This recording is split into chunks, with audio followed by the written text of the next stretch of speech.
Welcome everybody to another edition of Golf Talk Radio with Mike and Billy. We are so glad you are with us.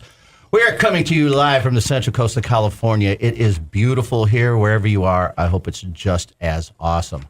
My name is Billy Gibbs. That guy right over there is Mr. Mike Brabennick. Good morning, Mike. Hey, Billy. How you doing, buddy? I am good. You're doing great over there. I'm watching you. It's like watching Captain Kirk, baby. You're awesome running the helm. Hey, got a good show today. I'm telling you one thing. This is going to be pretty exciting because we have a plethora of PGA pros sitting around the table. We're going to call it the PGA Pro Roundtable Discussions. We have the amazing Jim DeLobby, PGA professional extraordinaire. He's working on books and videos. He's all over the place. Mr. Jim DeLobby is with us, and also Dave Schmandel, PGA Slick Sticks, friend and family of the show for many, many years. He's in studio today, so we're just going to have four of us talking about probably a bunch of nothing.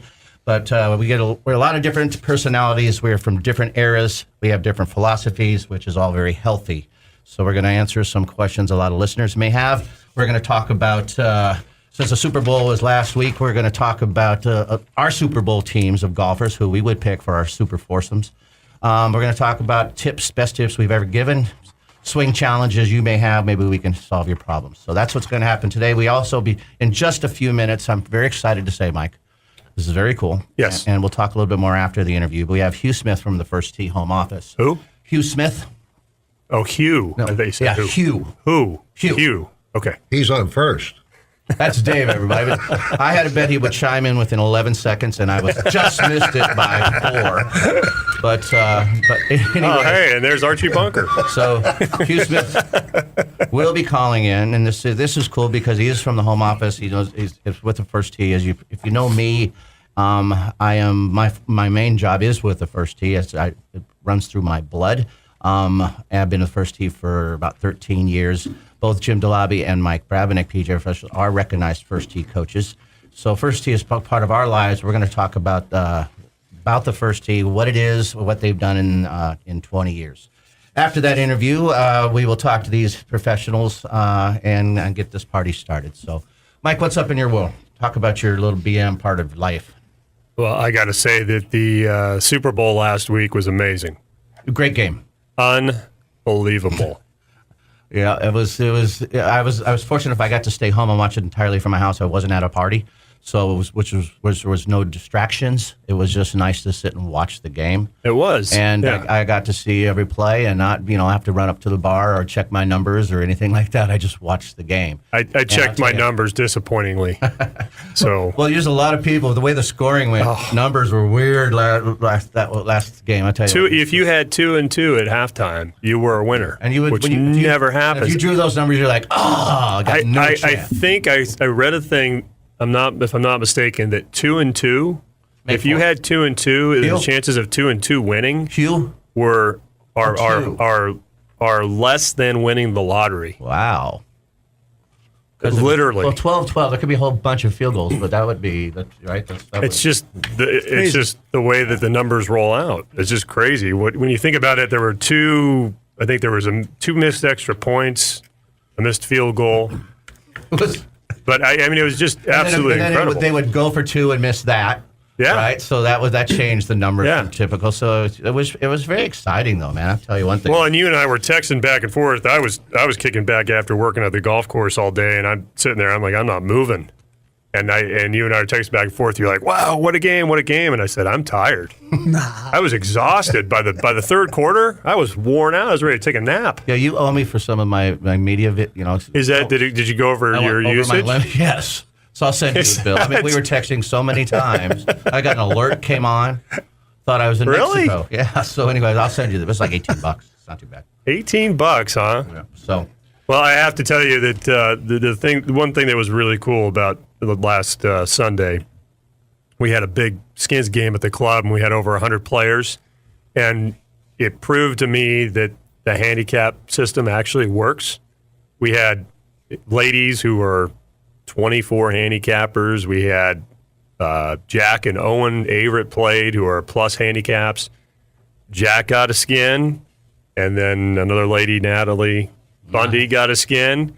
and Natalie won a skin that was over $200. At a girl. And she had a 2 on a par 3. She had a net 0. Net 0. She birdied on a. Those are hard to beat. She birdied on a par 3. That's so what happens. when we're in the middle of at the end of the tournament, we're in the middle of the bar. We stand in the middle of the bar and we hand out all the prizes, make grand announcements and stuff. And it was just so cool to see all those different caliber of players there, and to see the reaction. The biggest cheer was for Natalie, because she's very quiet, she's very reserved, like Dave. Yeah, and she's kind of. You get the sense she gets. This is a pretty big deal for her. It is huge. And I'm getting goosebumps just talking about it. But and she probably doesn't get up and collect many awards. No, so she's your average golfer out there, right? Yeah. And so that's exciting for her. And it's nice that your event can have such good numbers, considering the game. Oh, it was crazy. So that's exciting for It was. It just the vibe was really good. Everybody got along. Everybody was there. Like sometimes you get into skins games like all of us have played in, and it's just like everything's like very, very like stoic, and I'm not talking to you, and everybody was just having a good time, like it was old friends. That was like our we're doing. foursome, Mike. Is that's just us? That was the well, we are a little competitive. Yeah, between you and me, there's a lot of tension all the time. Yeah, it was. So that was just really. It was just a cool day. Last Sunday was just a great day. Well, I know that both these gentlemen are biting to talking to Mike, and I didn't mean to cut you off, Dave. So say good morning, Dave Schmandel. How are you today? Good morning, Dave Schmandel. I'm fine. And Jim Pilabi, say good morning, Billy Gibbs. Good morning, Billy Gibbs. Yeah, I learned fast. I learned fast, James. But I'm glad you're in the studio. Thank you. This is the first time that I think all four of us have been in. There's many times you guys have sat in the seat that I'm sitting in. And I thank you both for that because you've been hosting. But it's going to be interesting because I've listened to many talk shows where there's four experts, and I've watched CNN and those shows, and they talk on top of each other. And it took me 4 or 5 years not to cut him off. I mean, I'm learning. I still do a little, but I used to cut him off all the time. I apologize for those first. I missed that. I do you. But I'm anxious to see how it happens today because we got 4 people with 4 individual thoughts and 4 microphones in front of us. So, but what's so cool about it? We all have our own space. Yeah, it is kind of neat. This place is pretty cool. This is gigantic. Dave's crowding me a little bit. And I was telling Jim, I mean, we're not doing it, but that's a camera right there. When we want to activate it. Bill and I are talking. We're trying to figure some things out. I got to get a haircut first. And do some I activated it. I'm sorry. Did you activate it? Wait, hold on. Because we caught Billy early doing his jokes. We got to figure out the good side for everybody. Whew. I'm gonna have to be out of the room for that.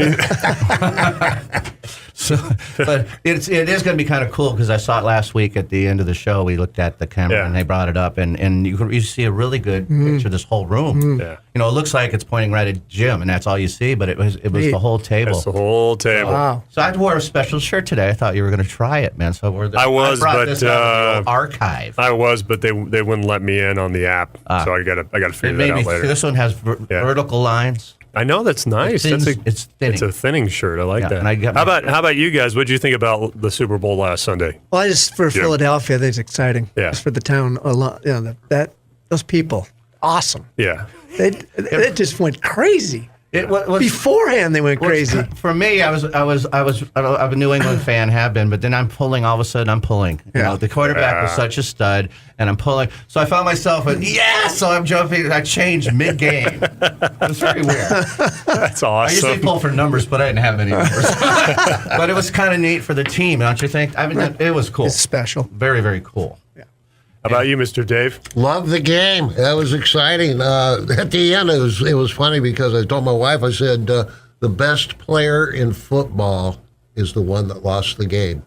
The catch. When Brady made the fumble, that was really the only mistake of the whole. Right, way back. And that was really the only mistake. That might have been the game, though. Well, I think his missed catch. Probably doesn't catch too many balls, but his little attempt, his little incompletion, little hands out, which was funny because they duplicated the play and they won it. But what about if you were in Vegas and the prop bets? They're going nuts. But could you imagine, the prop bet that Brady's going to catch a pass for a touchdown? 100 to 1. There had to be a prop bet for Foles catching a touchdown or fumbles or something. You bet. It'd be really interesting to see. If they give that information, how many bets were placed on Foles catching a touchdown, and what are the odds of that? Yeah. They you were talking about the pools you guys were in. The one I was in over at Monarch Dunes had they paid opposite too. So Yeah. if a guy had Yeah. if a guy had 2-2, He's the other guy. he won also had 2-2. 2-2. So he won twice. Wow. That's the way to do it. That's the way Are to we do gonna, it. take a quick break, or we're going to go right into the phone?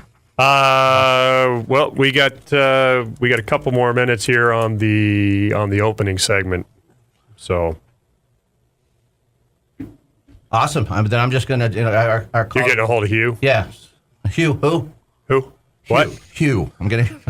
We can go ahead. We'll take a break. I'll do a couple live reads, and then we'll have Hugh call back in the next segment here as we come back. All All right. So you guys listen to Golf Talk Radio with Mike and Billy, brought to you by TaylorMade Golf, the latest M3, M4 drivers, fairways, hybrids, and irons. Check them out at TaylorMadeGolf.com today.